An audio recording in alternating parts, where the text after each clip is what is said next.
안녕하세요. KB스타 ETF 사업본부의 진도배기입니다. 고금리 상황이 지속되는 와중에 예상치 못한 금융위기가 발생하지는 않을지 불안정한 금융시장에서 투자자들은 불안함을 느낄 수밖에 없는데요. 이럴 때일수록 고전 속의 지혜에서 해답을 찾아보는 것은 어떨까요? 많은 분이 한 번쯤은 들어보셨을 손자병법은 전쟁에서 승리하는 방법론을 다룬 고대 중국의 병법서입니다. 현대 사회에서는 경영전략 바이블처럼 쓰일 정도로 기업 경영 및 투자에 많은 영향을 미치고 있죠.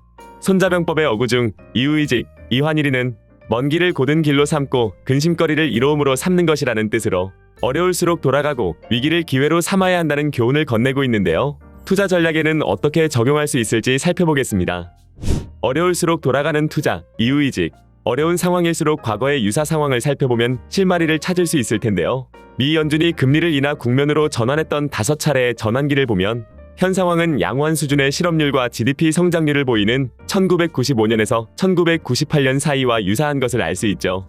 그렇다면 급격한 경제 위기가 발생할 가능성은 작아지고 금리 인하 또한 완만한 속도로 이루어질 것을 예상해 볼 수 있습니다.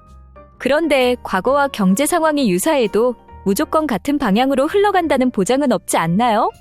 맞는 말씀이에요. 위기는 언제나 경제가 양호하게 흘러가고 있다는 다수의 안심 속에서 발생했는데요. 현재의 양호한 경제 성장률은 미국의 한정된 경향이 있으며 지정학적 분쟁 등이 지속된다면 새로운 유형의 금융위기가 생길 수 있음을 간과해서는 안 되겠죠? 비슷한 관점으로 현 상황이 오일 쇼크와 긴축정책, 지정학적 분쟁이 있었던 1970년대의 스태그플레이션 상황과 유사하다는 분석도 가능합니다. 이렇게 불안 요소가 많은 상황에서 주식에 투자하는 게 현명한 선택일까요? 역사적으로 장기 수익률이 가장 높은 자산군이 주식이라는 사실은 부정하기 힘들지만 현재처럼 증시 상황이 어렵다면 다른 자산을 통해 수익을 얻는 방법을 택할 수도 있을 텐데요.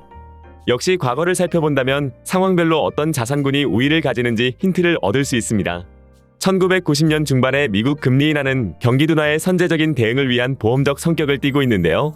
증시 역시 이런 상황에 우호적으로 반응하며 1995년 7월 금리 인하 이후 미국 성장주들의 랠리가 시작됐죠.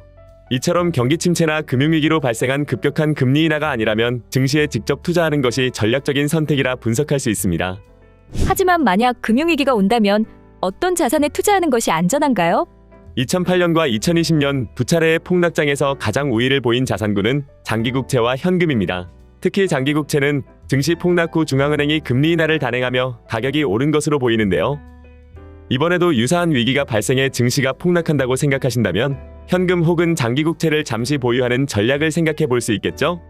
이외에도 1970년대 스태그플레이션 당시 극심한 물가 상승으로 금과 원유 등의 원자재 가격이 치솟았음을 확인할 수 있는데요. 경기 침체 및 지정학적 위기가 있으면 안정적인 수익률을 보여왔던 금에 잠시 동안 투자하는 방법도 참고할 수 있겠습니다.